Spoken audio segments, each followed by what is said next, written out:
भारत ने जीता टी20 world cup 2026। New Zealand पर 96 रन की बड़ी जीत। संजू सैमसन बने player of tournament. Bumrah final के हीरो बने। छत्तीसगढ़ सीएम भूपेश बघेल ने दी टीम इंडिया को हार्दिक शुभकामनाएं।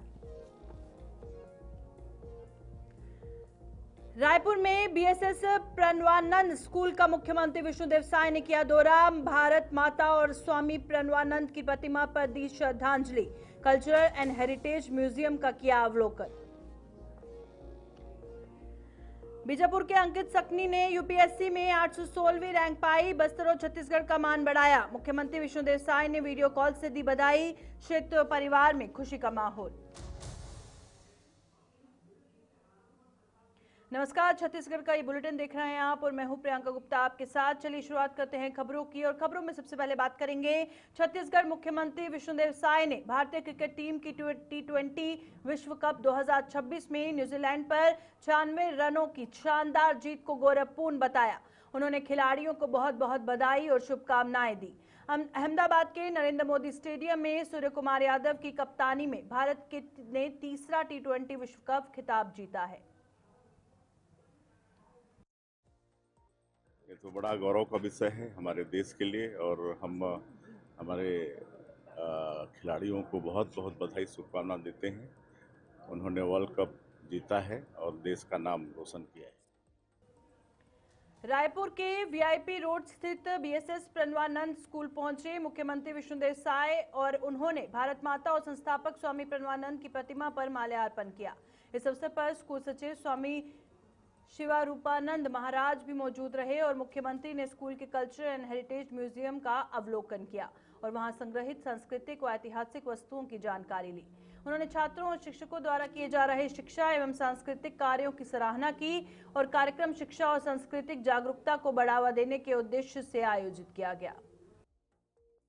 हमारा भारत देश ऋषि मुनियों का देश है और अनेकों तरह के ऋषि मुनि जिनका आशीर्वाद देश को मिला हुआ है।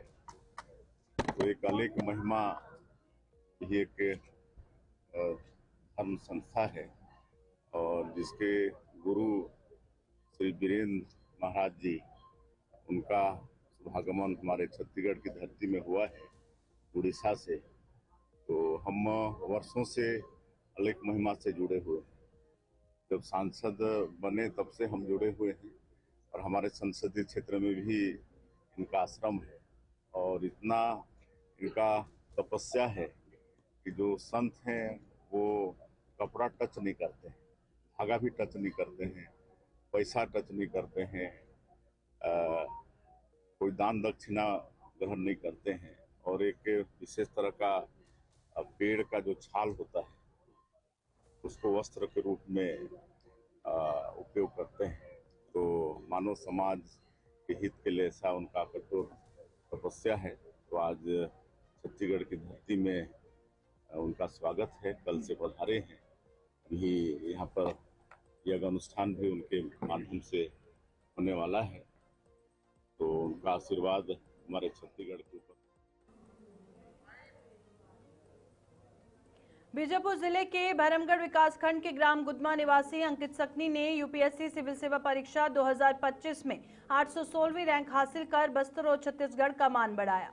उनकी इस उपलब्धि पर परिवार और क्षेत्र में खुशी का माहौल है और मुख्यमंत्री विष्णुदेव साय ने वीडियो कॉल के माध्यम से अंकित और उनके परिवार को बधाई दी और उज्जवल भविष्य की शुभकामनाएं दी। अंकित की सफलता ने युवाओं को प्रेरित किया है और स्थानीय लोग उनकी मेहनत और उपलब्धि की सराहना कर रहे हैं। क्वालिफाइड हुए? नहीं सर, फोर्थ अटेम्प्ट था। अच्छा, फोर्थ अटेम्प्ट था।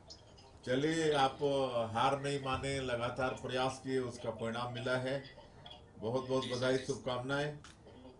घर में और कौन कौन है आपके? धन्यवाद सर, धन्यवाद। घर में और कौन कौन है? घर में मम्मी पापा है। अच्छा, चलिए, आप लोगों को भी बधाई, शुभकामनाएं।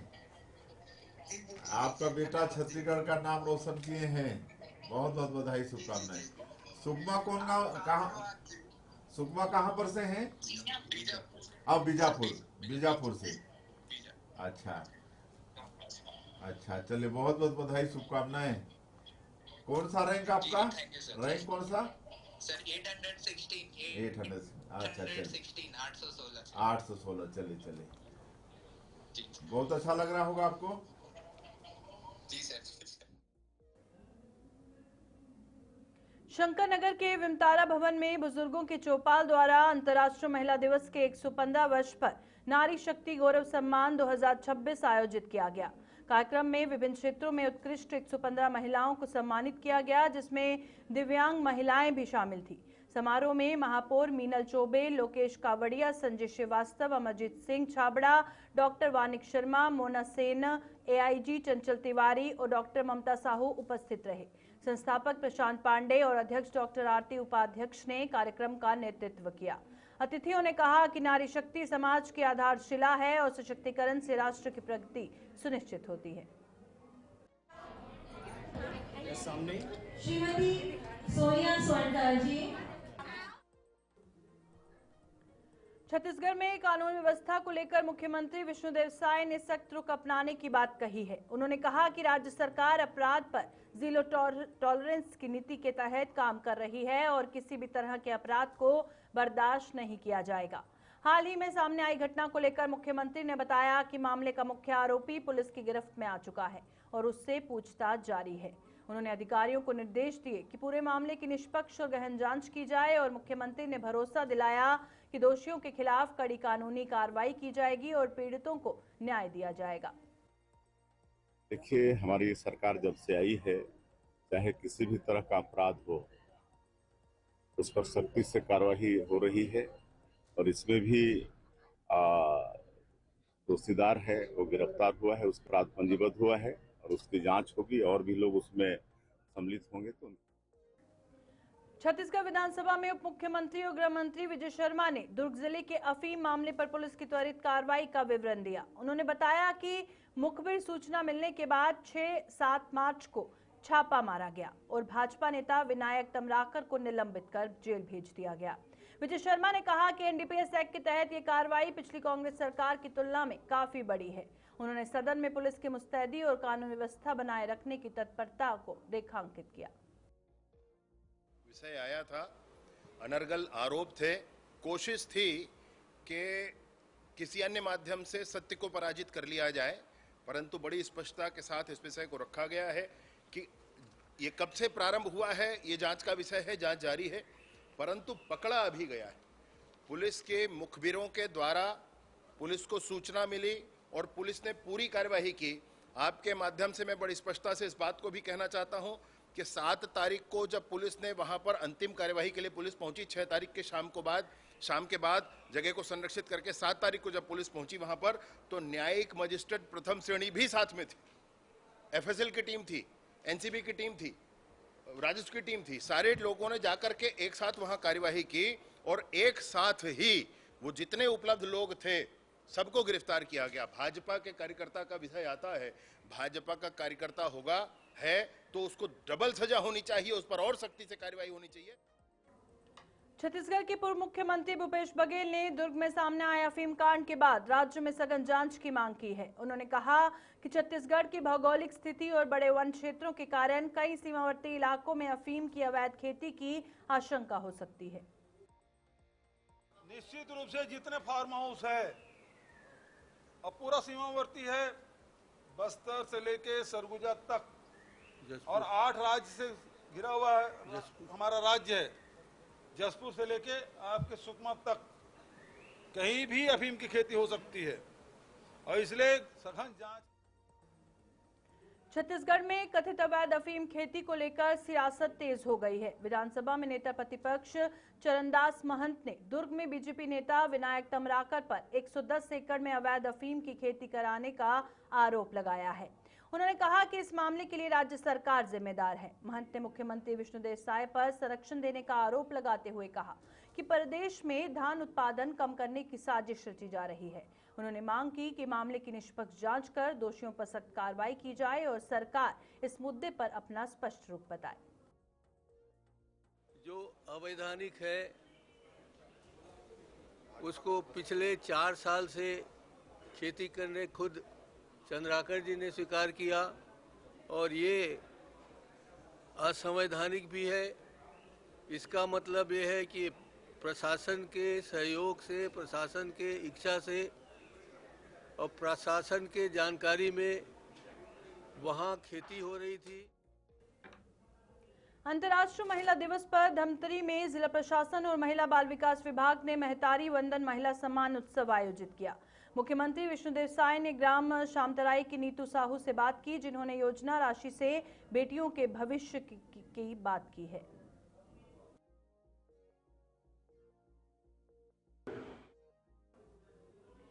बीजापुर के कांग्रेस विधायक विक्रम मांडवी ने बस्तर संभाग के 50,000 किसानों के धान ना बिकने और कर्ज माफी ना मिलने को लेकर विधानसभा में सरकार की आलोचना की। उन्होंने कहा कि पूर्व मंत्री कोंता कावस्सी लकमा ने किसानों की समस्याएं उठाई, लेकिन सरकार की ओर से स्पष्ट जवाब नहीं दिया गया। इससे नाराज होकर कांग्रेस विधायक दल ने वॉकआउट किया। मंडावी ने बीजेपी सरकार को किसान विरोधी बताते हुए कहा कि वे भविष्य में किसानों के हित के लिए लगातार संघर्ष करेंगे और उनके मुद्दों को यूं ही उठाते रहेंगे। एवं हमारे पूर्व मंत्री और वरिष्ठ विधायक कोंता कावस्सी लकमा जी ने भी धान खरीदी के संबंध में पूरे बस्तर संभाग के विषय में अपनी बात रखी। पूरे बस्तर संभाग में लगभग 50,000 से ज्यादा किसान जो सरकार के लचर बस्तर के चलते किसान धान नहीं बेच पाए और जो कर्जा लिए थे उन्हें कर्जा भी उनका माफ नहीं हुआ और उससे बहुत परेशान थे। और दोनों ही हमारे वरिष्ठ विधायकों ने सरकार के सम्मत इस बात को रखा, लेकिन मंत्री और सरकार ने इस बारे में कोई भी स्पष्ट जवाब नहीं दिया, जिससे लेकर आप पूरे विधायक दल ने बहिर्गमन किया और सरकार के विरोध में प्रस्ताव पास किया। और आने वाला समय इसी विषय को लेकर हम किसानों के हित में लगातार हमारी लड़ाई लड़ते रहेगी और ये सरकार पूरी तरह से किसानों। कोरबा के राजीव गांधी ऑडिटोरियम में अंतर्राष्ट्रीय महिला दिवस पर महतारी वंदन सम्मेलन आयोजित हुआ। कार्यक्रम में मुख्यमंत्री योजनाओं महतारी वंदन लखपति दीदी और तेंदु पत्ता संग्रहण का जिक्र करते हुए मंत्री लखनलाल देवांगन ने उत्कृष्ट महिलाओं को सम्मानित किया। बाल विवाह मुक्त नगरपालिका दीपिका कटगोरा और छुरीकला को प्रमाण पत्र दिए गए। महापौर संजू देवी राजपूत, सभापति नूतन सिंह ठाकुर और कलेक्टर कुनल दुदावत ने महिला नेतृत्व और सशक्तिकरण पर जोर दिया। जिले की 2,93,859 महिलाओं ने लाभ लिया और सभी ने बाल विवाह मुक्त जिला बनने की शपथ ली।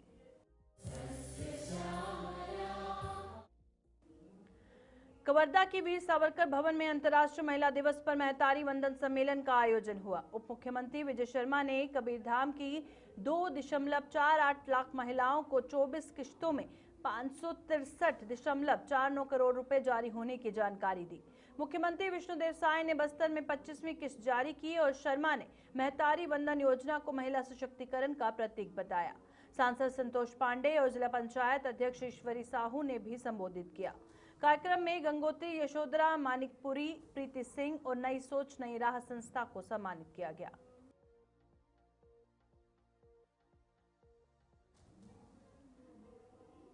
अंतर्राष्ट्रीय महिला दिवस और रंगपंचमी के अवसर पर राज्यपाल रमेन डेका ने लोक भवन में जमीनी स्तर पर कार्यरत 30 से अधिक महिलाओं को सम्मानित किया। राज्यपाल ने कहा कि महिलाएं समाज की आधारशिला हैं और उनके सशक्तिकरण से ही देश का विकास संभव है। कार्यक्रम में विभिन्न क्षेत्रों में उत्कृष्ट योगदान देने वाली महिलाओं को प्रशस्ति पत्र और सम्मान चिन्ह प्रदान किए गए। उपस्थित लोगों ने महिला शक्ति और उनकी मेहनत को सराहा और ये आयोजन महिला सशक्तिकरण और सामाजिक भागीदारी को बढ़ावा देने के उद्देश्य से किया गया।